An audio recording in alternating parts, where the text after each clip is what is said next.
प्रश्न है आपका कि इंडिया में रहने वाले लोग बहुत हार्ड वर्किंग करते हैं, उसके बावजूद सफ़र बहुत करते हैं, पूजा पाठ भी बहुत करते हैं, धर्म ध्यान जब तब भी बहुत करते हैं, फिर भी इतना कष्ट उठाते हैं।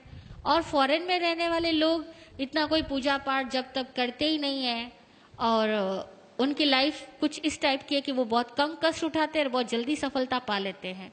उसका क्या कारण है? यही आपका प्रश्न है ना। उसका क्या कारण है? तो यहाँ there are so many reasons, बहुत सारे कारण हैं। पहली बात तो यह कि भारतीय आदमी के सोच का तरीका ही दूसरा है और आउट ऑफ इंडियंस के सोच का तरीका ही दूसरा है। हमारे यहाँ पर हर सोच में स्पष्टता का अभाव है, क्लैरिटी नहीं है। हम लोगों के यहाँ विजन की क्लैरिटी नहीं है। मैंने कल भी एक एग्जाम्पल दिया था। यहाँ हम लोग क्या करते हैं, सुबह पूजा पाठ करते हुए धन की निंदा करेंगे, मोह माया की निंदा करेंगे, इन सबको दुख का घर बताएंगे, इन सबको खारा जहर बताएंगे और 2 घंटे बाद इस खारे जहर को पाने के लिए सारे जहरीले काम अपनाएंगे। सच बोल रही हूं या नहीं? हमारे यहाँ विजन की क्लैरिटी नहीं। आप चाहते क्या हो, स्पष्ट तो बनो। फॉरेन के आदमी के पास में ये फॉर्मेलिटीज नहीं है, वो उसका विजन क्लियर है। पैसा चाहिए तो पैसा चाहिए। हमारे यहाँ पैसा भी चाहिए और पैसे को वो क्या, हाथ का मैल, पैसा तो हाथ का मैल है, ऐसा भी कहेंगे। यार लक्ष्मी का अपमान भी करेंगे, लक्ष्मी भी चाहिए। कैसे चाहिए, कैसे मिलेगी? इसी तरह से घर वालों का प्यार भी चाहिए और बात बात में घर वालों को डांटेंगे, उनकी इज्जत खत्म करेंगे और उनको ये फील करवाएंगे कि तुम तो कुछ समझदार ही नहीं हो, जो समझदार हो वो तो मैं ही आदमी हूं बस। अब बता घर में कैसे प्रेम रहेगा? हमारे यहाँ बड़ी औपचारिकताएं हैं, बिना रिस्पेक्ट दिए हम कुछ पाना चाहते हैं। और दूसरी बात, हमारे यहाँ बेईमानियां बहुत है। फॉरेन के आदमी में स्पष्टता तो है ही, ईमानदारी भी बहुत है। हमारे यहाँ तो विश्वास ही गलत है। हर आदमी सोचता है झूठ बोले बिना पैसा हो नहीं सकता, टैक्स तो चुराना ही पड़ेगा, भाई भाई में झगड़े तो होंगे, मतलब हम लोग मान के चलते और अपने गलत विश्वासों के तहत जिंदगी जीते हैं। हमें एक्चुअल में कहे ना तो धार्मिक लोगों को भी जीने का सही सलीका नहीं आता। और दूसरी बात, ये धर्म करते किस लिए हैं? ईमानदारी से पूछना, धर्म किस लिए करते हैं? मोक्ष वोक्ष की तो सारी बातें हैं। हर आदमी, कोई किसी को मोक्ष नहीं चाहिए। और वो धर्म भी किस लिए करता है? धर्म भीरू होने की वजह से धर्म करता है। हम लोग धर्म क्यों करते हैं पता? धर्म भीरू है, धर्म से डरते हैं, पाप बनने से डरते हैं, नरक से डरते हैं, भगवान से डरते हैं, इसलिए तो धर्म करते हैं। हम कौन सा धर्म समझ के करते हैं? वो लोग थोड़ा भी करेंगे या नहीं भी करेंगे, कम से कम जीने का विज्ञान समझते हैं कि लाइफ कैसे मूव करती है, उसका साइंस समझते हैं, फिर जिंदगी को जीते और खुल के जीते हैं। हमारे यहाँ तो हर चीज औपचारिक है। भूख लगी होगी ना, तब भी कोई कह भी देना कि खाना खा लो तो कहेंगे नहीं नहीं पेट भरा हुआ है, अभी घर से खा के आया। हाँ, नहीं बोलते? किसी के घर चले जाओ आप लोग और सामने वाला बोले कि खाना खा लो और आपको भूख भी लगी है, तभी कहोगे नहीं नहीं जी भूख बिल्कुल नहीं, अरे भाभी जी कष्ट मत करो, मैं तो घर से खा करके आया हूं। और सपोज वो दोबारा तिबारा कहेगा ना तो खा लोगे। खाओगे या नहीं खाओगे? कहने का मतलब यह हुआ कि हमारे यहाँ पर धर्म के नाम पर भी डर चलता है, रिश्वतखोरी चलती है, क्योंकि हम तो भगवान को साफ साफ रिश्वत देके आते हैं। देते या नहीं देते? मंदिरों में जाते हैं, साफ रिश्वत देते हैं, भगवान मेरा ये काम कर देना, मैं ये चढ़ा दूंगा।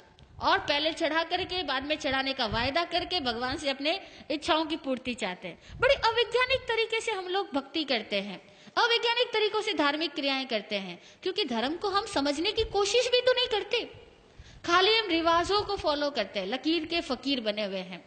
तो धार्मिक होने से, पूजा पाठ जब तब कर देने से कुछ नहीं होता। और अक्सर देखा जाए तो ज्यादा जाप वही करता है जो ज्यादा डरपोक होता है, ज्यादा लालची होता है, जिसको लगता है जितना ज्यादा जाप करूंगा मेरा धन उतना ही ज्यादा बढ़ेगा, मेरी सुरक्षा उतनी ज्यादा बढ़ेगी। अक्सर लोग इसी वजह से जब तब ज्यादा करते हैं और इसलिए करते हैं कि थोड़ा भगवान खुश रहेगा तो मैं जितने पाप कर रहा हूं ना उसका फल मुझे कम देगा। हकीकत है, हम इंडियंस लोगों की सोच ही बड़ी अजीबोगरीब है। इसीलिए हम लोगों का जब तक सब देखा जाए ना तो बड़ा स्किन डीप भी नहीं होता। जरा सा कुछ घटना चेंज होगी ना, सब छूट जाने वाला है। कुछ घर में एक प्रतिकूलता हो गई तो कहोगे हे भगवान, हे कन्हैया, तेरे से तो मेरा विश्वास ही हट गया, तू मेरा कुछ भला नहीं करता। हम भगवान को भी सीधा तिरस्कृत करके आ जाएंगे, तूने मेरा क्या किया, मैंने इतने सालों तक तेरी पूजा की, तूने मेरा किया तो किया क्या। हम लोग कहाँ भक्ति करते हैं? भक्ति कोई हृदय की होती है? भक्ति ज्ञान से आए, भक्ति प्रेम से आए तो ये सवाल ही नहीं पैदा होगा। और दूसरी बात, इंडियंस लोग सफर इसलिए करते हैं क्योंकि यहाँ बहुत बड़ा तंत्र खराब है। केवल एक आध आदमी खराब नहीं है, पूरा सर्कल ही डिस्टर्ब है, पूरी व्यवस्थाएं खराब है, व्यवस्थाएं विकृत है, एक तंत्र खराब है।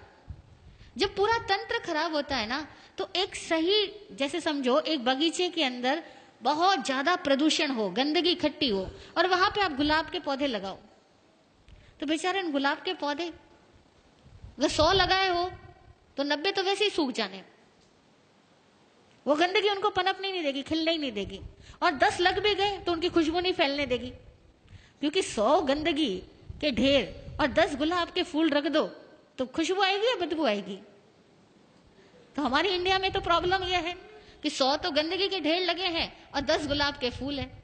वो सच्चे धार्मिक कह दो या सही समझदार लोग कह दो, वो 100 में से 10 लोग मिल जाए तो बड़ी बात है, बाकी के सारे लोग केवल एक भेड़ चाल में अपनी जिंदगी पूरी करते हैं।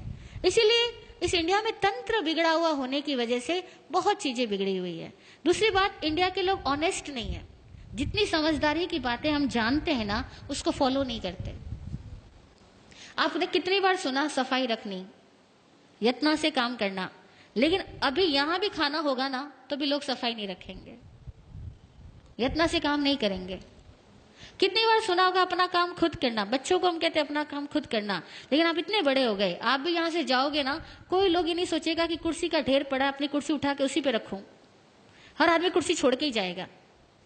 और मैं इतनी बार यहाँ कह चुकी हूं, लेकिन मैं रोज देख रही हूं कि यहाँ कोई 1 या 2 आदमी मुश्किल से होता है जो अपनी कुर्सी व्यवस्थित रख के जाता है, बाकी सब ऐसे ही छोड़ के जाते हैं। We are not honest. यहाँ लिखा हुआ जूते वहां खोलना, लेकिन हर बार बाहर बैठे हुए आदमी को कहना पड़ता है कि जूते वहां खोलो, आंटी जी यहाँ मत खोलो। क्यों? मतलब छोटी मोटी बातें भी, मैनर्स की बातें भी हमारे पास में नहीं है, क्योंकि हम सारे लोग स्वच्छंदी है। शास्त्र में एक वर्ड आता है स्वच्छंदी, मनमानी करने वाला। हम सारे लोग इस तरह के हैं, हम सब अपनी मनमानी से जीना चाहते हैं, हमें डिसिप्लिन पसंद नहीं है। और कोई दूसरा हमें डिसिप्लिन में रहने को कह दे, उस आदमी से तो मुंह चिढ़ा लेते हैं, उस आदमी से तो अपनी दूरियां बनाना शुरू कर देते हैं, क्योंकि इसने मुझे कैसे कह दिया। हम वहां जाना ही बंद कर देंगे। ईमानदारी की बात है, ये हम साधु इसलिए आप हमें माफ कर रहे हो, बाकी कोई और आदमी आकर के आपको कुछ कह देना, अनुशासन के नियम यहाँ पर, आप कहोगे इस जगह जाना ही नहीं दोबारा। सच है। इसीलिए आसान नहीं है। इंडियंस लोगों को अपने आप को पहले ईमानदार बनाना होगा, अपनी सोच को वैज्ञानिक बनाना होगा, और अपने हर कार्य को सही तरीके से करने की कला सीखनी होगी। तब कहीं जाकर के इंडिया फॉरेन कंट्रीज के लोगों की तरह एक सुलझी हुई जिंदगी जी पाएगा।